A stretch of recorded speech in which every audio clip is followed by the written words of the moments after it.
What is good, ladies and gentlemen? When I was 19 years old, my mom sent me and my brother to the Galapagos Islands for 2 whole months, and this is what we saw. Little boy chilling. Yeah, he's definitely bigger than the last one we saw.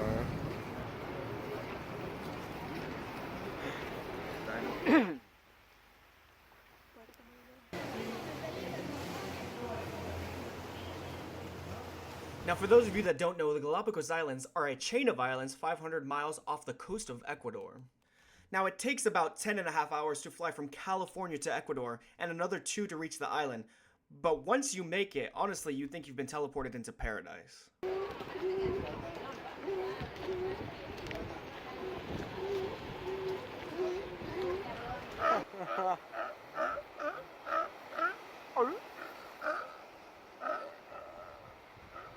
Now, the first thing that I noticed upon arrival is how incredibly calm the animals are around people.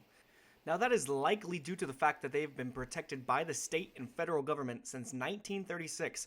So, as a result, they kind of walk up and down the streets like they own the place. The Galapagos is also home to the longest living species of tortoise in the world, with some of the tortoises living up to over 150 years old. And then Master Uguay and I took pics right after he was done munching. Now, the Galapagos Islands were created from volcanic activity originating from the ocean floor, very similar to how Hawaii was created in the States. And while we were there, we actually saw firsthand how Isabella Island was still very much active. I am no longer asking you to like and subscribe.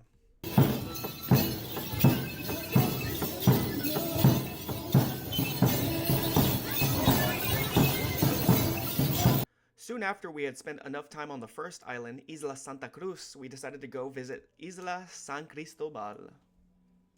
Now, truth be told, I barely recorded the boat ride because I was so seasick. But as I was yakking, some dolphins came to play with our ship, so that was pretty cool. Now, let me tell you this crazy story I heard while I was on the island. So in the 1990s, the Galapagos was suffering from an environmental disaster. In the years prior, farmers had sent goats and pigs onto the islands, to use on their operations. But over the years, the population of pigs and goats grew to over 300,000, and they began outcompeting against the tortoises. So as a result, the government came up with Project Isabella, the eradication of goats and pigs on all 3 major islands. Pigs and donkeys were removed within a year, so that was great. But they still had a massive population of goats on the island, so they began aerial hunting, which essentially just, getting on a helicopter and mowing them down. And that actually worked really well, killing over 90% of the goat population. But eventually the goats got wise and started hiding when they would hear the helicopters, so they had to come up with a new plan. And now we introduce the Judas goat. Now, the Judas goat was essentially a sterilized goat with a tracking collar on it. And so the government would send them out on the island, and goats are herd animals, so they would just go find each other, and then the government would find them. This plan actually worked so well that by 2005, only a year later, there was not a single goat left on the Big Island.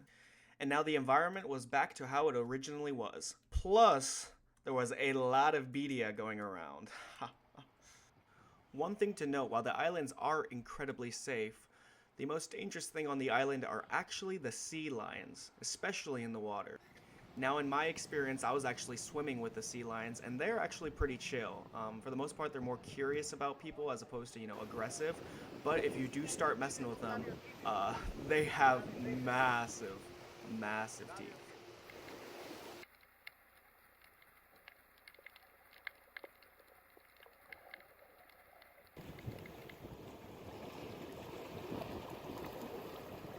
I guess what I be saying is there ain't no better reason to rid yourself of vanities and just go with the seasons. It's what we aim to do. Our name is our virtue, but Ladies and gentlemen, thank you guys so much for stopping by. I hope you really did enjoy that video. I'm going to keep making a lot more in the future, and if you did, like and subscribe, and I will see you soon.